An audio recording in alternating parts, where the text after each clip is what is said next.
a disgusting poison that has probably claimed more lives than any other devised by man.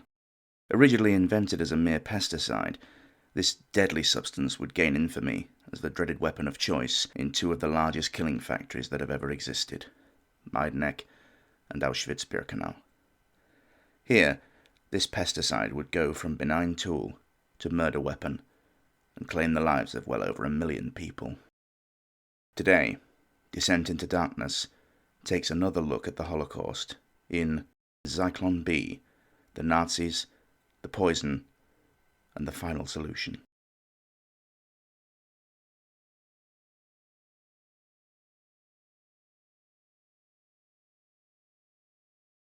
The poison that would become Zyklon B began life in the laboratories of the Deutsche Gesellschaft für Schädlingsbekämpfung. German is hard. Or German Corporation for Pest Control, mercifully shortened to Degesch. The name Zyklon, or Zyklon if you want to be uber-German, translates as the English word cyclone, and the B differentiates from the similar product Zyklon A.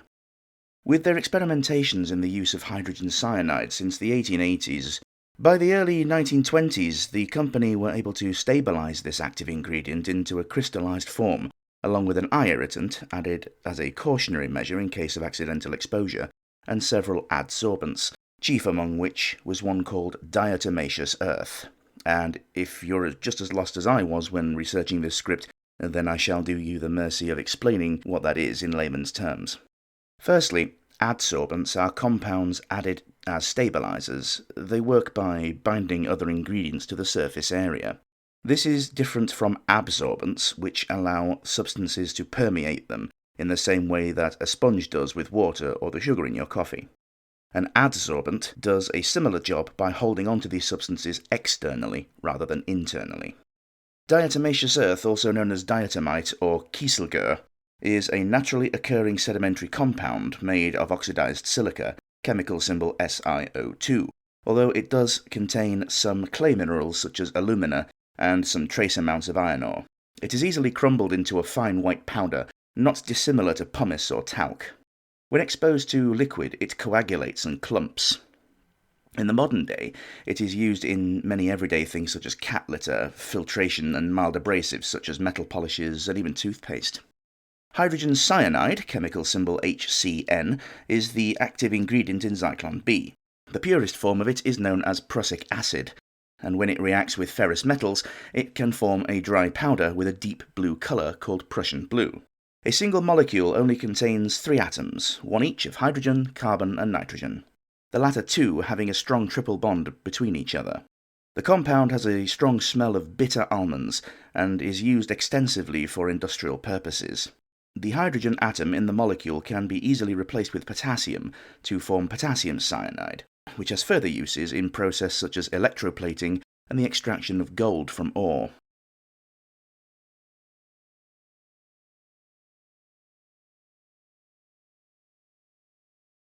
When first introduced to the civilian market, Zyklon B was used purely in the fumigation of buildings, railway vehicles, and clothing. Its fast action time and rapid dispersal and degradation means that it could be used, and the place in which it was contained can be safe to enter again without a respirator or gas mask in very short order. Footage exists of the poison being used to fumigate a building in Germany. The short film is to demonstrate best practice in the use of the gas. If I can find it again, I shall link it in the description. During the war, Zyklon B was still being manufactured and used in the USA for its far more benign use, primarily as a way of getting rid of the many pests that plagued crops of fruit trees and food storage warehouses.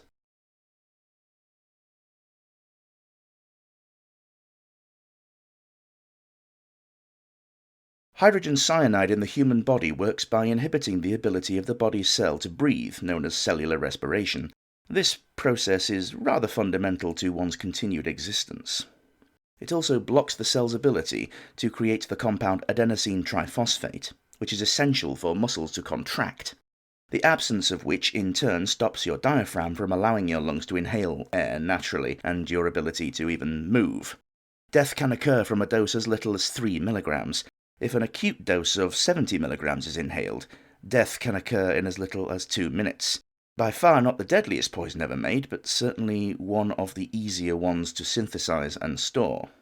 Symptoms of mild or initial cyanide poisoning include dizziness, headache, nausea and vomiting, rapid breathing and heart rate, restlessness and weakness. However, symptoms of exposure to large doses of cyanide include convulsions, loss of consciousness, low blood pressure, injury to the internal tissue of the lungs, slowed heart rate, and respiratory failure, which without medical intervention will lead to death. If a person is suspected of being exposed to cyanide, the best medical intervention that can be hoped for in the modern day is artificial respiration and close monitoring, along with some antidote agents that can help filter out the cyanide from the body and block their harmful actions. Some of these antidotes are amyl nitrate and ferrous sulfate suspended in citric acid.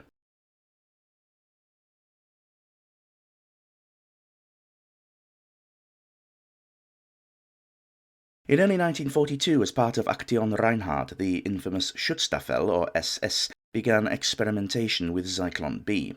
The gas would be delivered in vans disguised as ambulances. It was contained in squat tins that had very clear warning labels plastered around their outside. The canisters used by the SS were manufactured and supplied by the subcontractor Degesch and Birkenau, who had become the sole distributor for the product since 1925. Whenever the gas was used to kill, this action was always performed by SS men. This detail is interesting, as the SS were more than happy to delegate the majority of their dirty work to the infamous Travniki guards and capos. Yet this, they made sure it was always their men. Wearing a respirator, they would quickly pierce the top of the tin and then toss it into specially built vents in the gas chambers, either into the doors or in the roof. The outside of the vents were then quickly sealed, and the gas allowed to do its work. The process did not last long, 15 to 20 minutes maximum, after which a group of the euphemistically named Sonderkommando, or Special Commando, would open the main doors and remove the bodies for disposal, either by burial or cremation. The poison was also utilized as suicide capsules for high-ranking Nazi leaders. A small amount would be sealed in a glass phial that could be crushed between the teeth, and death would follow quickly after. This method was used to cheat the hangman out of the executions of both Heinrich Himmler and Hermann Göring. Josef and Magda Goebbels also used these suicide pills to kill their children after they had been given a strong sedative and had fallen unconscious. Zyklon B was further used to disinfect all the clothing and belongings of those murdered before they were sent back to the Reichssicherheitshauptamt, or Reich Main Security Office in Berlin.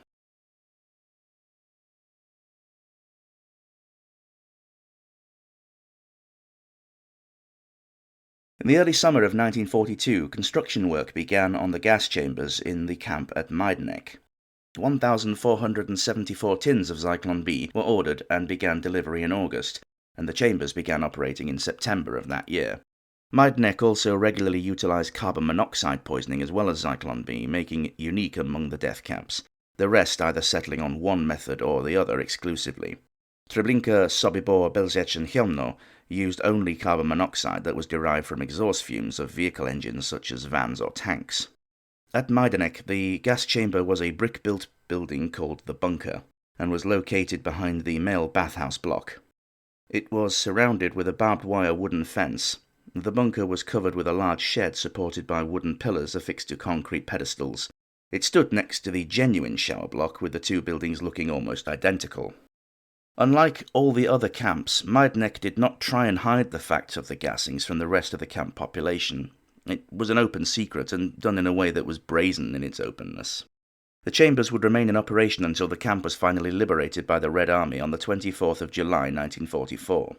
The incompetent deputy commander, Anton Ternes, had not managed to destroy the gas chambers and crematoria before the Russians arrived.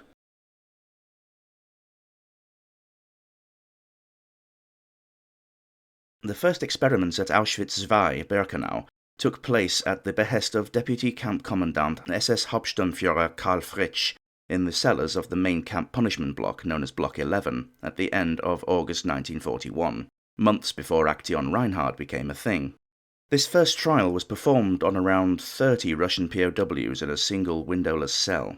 The trial was considered to be a success, and the follow-up experiment packed around 100 Soviet prisoners into 6 cells. One more trial was conducted on the morning of the 3rd of September, immediately after roll call, and greatly upped the ante by cramming around 600 Russians, 250 Poles from the camp hospital, and 10 more prisoners from the punishment detail into the basement cells, making for a total of 860 prisoners. Block 11 was found to be totally unsuitable, as it proved very difficult to make gas tight, and the space was far too small for the anticipated volume of people that they would want going forward. The second, larger experiment was undertaken at a small farmhouse not too far from the main camp. This building was completely internally rebuilt for the intended purpose, that of Sonderbehandlung, or special treatment, a rather sickening title. The old farmhouse was named Bunker 1, but soon quickly gained the alternate name, the Little Red House. The door and the windows were bricked up and a new entrance built that led down to the cellar, sealed with a large steel door. This building was disguised with signs saying Zur Desinfektion, or to disinfection. This would become part of the ruse that the victims were led into the gas chamber. The cellar was subdivided into 2 rooms that would be the gas chambers. Hatches were installed in the walls to deliver the gas. In this way, the Little Red House was the sole gas chamber in operation from March to June 1942, and remained in use either to the end of April or May 1943, and could accommodate, if that's the correct term, around 800 people, all crammed in at any one time. Later, another nearby, much larger farmhouse was similarly repurposed into another gas chamber known as Bunker 2, or the Little White House. There is a dramatization of the Little White House in use from the film War and Remembrance. It shows the entire process from start to finish and is a stark visualization of the disgusting acts of the Nazis, and the process being witnessed by Reichsführer SS Heinrich Himmler, who watched through a small inspection window as the Jews inside suffocated. This is a slight mischaracterization of history, as Himmler did indeed visit on the 17th of July 1942 and observe the operation, but this was at the Little Red House, not the White. But I can forgive this error, as the wider effect and context is still there and nothing is left to the imagination. From the rear of both chambers ran a short, narrow-gauge plateway that allowed small wagons to be rolled along it, leading to mass graves. The corpses would be loaded into the trucks and then unceremoniously dumped into the pits and covered over with lime to hasten the decomposition process. Later, burial would be replaced with cremation to dispose of the bodies in a more efficient use of space. The ash was then collected and disposed of in 3 gigantic dumps that lay between the 2 buildings. I will give a link in the description to the footage from War and Remembrance, but I will warn you, it is not for the faint of heart. Even yours truly, who has seen many films and photographs of some very real atrocities being committed, found myself having to cough away a few tears. Finally, in 1944, a new rail spur was built that directly took the trains of arriving Jews into the Birkenau camp itself. Previously, selection was done outside of the camp at what is known as the ramp. The new area, called the Alte Ramp, and is probably the most iconic image that people associate with that awful place, just as much as the infamous Iron Gate, declaring Arbeit macht frei, or work sets you free, at the main labour camp number 1. At the Alte Ramp, the new arrivals were sorted by the guards. There were dogs barking and straining at their leash, trying to get at the prisoners, and many sadistic female guards carrying bullwhips who would take charge of the women and children. A regular attendee at this selection was the deservedly maligned and feared Dr. Josef Mengele, who would take great delight in finding sets of twins and triplets for his ghastly and cruel experiments which held absolutely zero medical value. All those fit and strong enough to work would be allowed to enter the main camp population with a view to being virtually worked to death. Those that did not fit the criteria, the old, the feeble, the disabled, the sick, and infants, were sent to be gassed immediately. Within the hour, they would all be dead. At the far end of the newly built rail spur into the camp stood 2 new gas chambers at either side of the track, disguised from the rest of the main camp population. The new purpose-built gas chambers were designed from the ground up to be as efficient as possible, with the ability to process or, murder thousands of people a day. Those that did not make the selection process were led toward the gas chambers and told that they were to have a shower.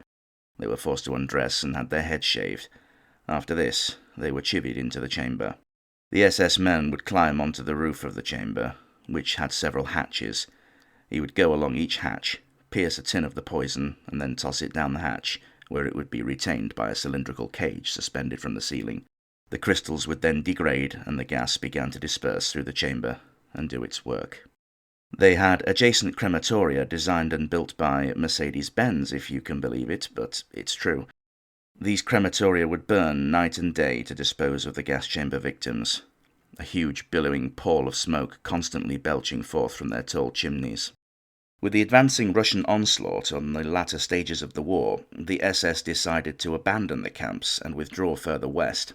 The gas chambers at Auschwitz were blown up to hide their use, and the remaining inmates that were strong enough to travel were marched away back toward Germany. Many more would die on this forced death march. Those that were too weak were simply left behind. The camp was liberated by the Soviets on the 27th of January 1945. The crimes of the Nazis were revealed to the world by the evidence that remained and the testimonies of the survivors.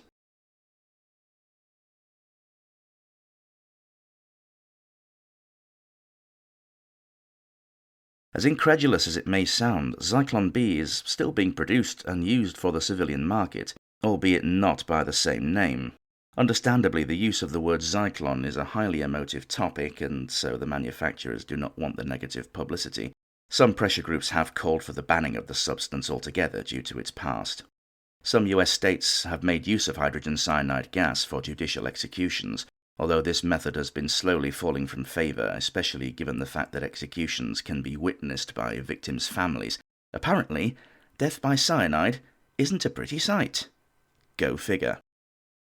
Prussian blue in the modern day can also be used to counteract the effects of heavy metal poisoning, most notably from thallium and the highly radioactive isotopes of the alkali metal cesium.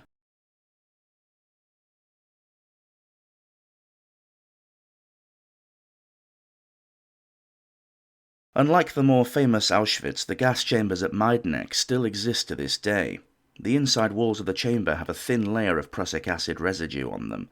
The deep blue hue still there to remind modern-day visitors of the many thousands of lives that the camp claimed. To be in such a room, I can imagine, is quite a sobering experience, even in the perfect safety of our more enlightened times. The outlines of the gas chambers at Birkenau are still there, and still a stark proof of the disgusting acts. The outlines of the little red and white houses were recreated to mark the spot on which they stood. The Nazis left absolutely zero trace of the original buildings. As part of the modern museum, on display there is a huge piled-up collection of hundreds of spent Zyklon B canisters, a shocking reminder of just how much of the stuff they got through. And to think that each canister represents hundreds, if not thousands of lives each. It really does bring it home to you, the sheer scale of the genocide of not only Jews, but all the other prisoners sent there, Soviet POWs, Roma, Slavs, homosexuals, political prisoners, and more. I'm hoping to make a visit to Auschwitz myself next summer to gain a deeper insight for a future in-depth video on the place. Rest assured it shall have the high level of detail that you are used to from me. In the aftermath of the Second World War, two executives from the company Degesch and Stabenau, Bruno Degesch and Karl Weinbacher, were convicted and executed for knowingly producing and supplying the SS with Zyklon B, knowing full well that it was intended for use on humans. Another executive at the Degesch factory, Gerhard Peters, the company's COO, was imprisoned for 2 years and 8 months for being accessory to murder. We must never forget the sickening crimes of the Holocaust. The Nazis' use of poison was not merely to accomplish a more efficient method of execution, but to spare the mental health of the SS men who had previously only been murdering by shooting people and had a profound negative effect on the men. A pragmatic approach, and one that does not exactly fill one's heart with sympathy. I would say it had a much more definite and lasting effect on the people who were murdered en masse, but what do I know? In the modern day, we must do all we can to educate future generations, and hope that they will learn just how bad it was. If history shocks, then that is a good thing. It means you are less likely to repeat it. The 20th century has seen enough bloodshed to last another millennium. Let us all hope that one day we shall all see sense. How many deaths will it take till he knows that too many people have died? The answer, my friend, is blowing in the wind. Bob Dylan.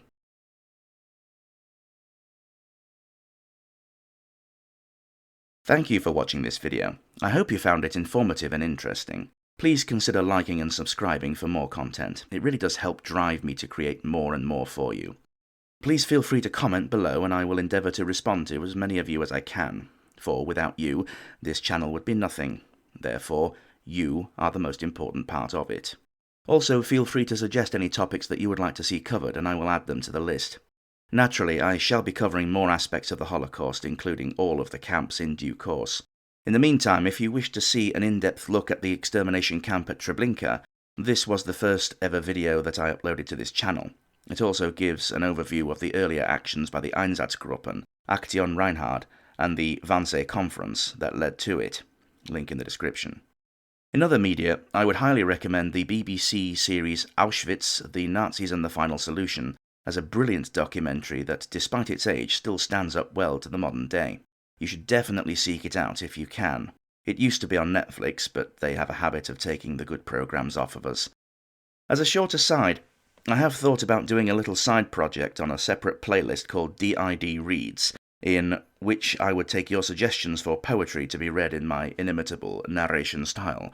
And for a laugh, I also had the idea that possibly I could read out hip-hop and rap lyrics in the same straight-faced style. Let me know if this is something you would like to hear. Rest assured it shall not interfere with the flow of the normal project. It's just a little extra fun aside, a dose of light comic relief, if you will. I'll leave it up to you, my much appreciated audience, if you would like to hear such things. And I'm also happy to announce that should you wish to, you can now support Descent into Darkness on Patreon, link in the description. And also, if you just simply wish to support me in a one-off fashion, you can also use this new thing that YouTube are doing called the Super Thanks button, which definitely needs a new, less childish-sounding name, but, you know, what can you do? So, you know, if you want to buy me a pint, then that would be very appreciated. Today, the day of uploading, the 15th of November, just so happens to be my birthday. So, you know, you want to buy the birthday boy a drink, I'm not going to object. But, you know what, it's entirely up to you guys. I realise that money is tight. If you can, that is absolutely awesome, and I love you, obviously. But, you know, if you can't, it doesn't matter, I will still be here. But until next time, look after yourselves, and I will see you on our next descent into darkness.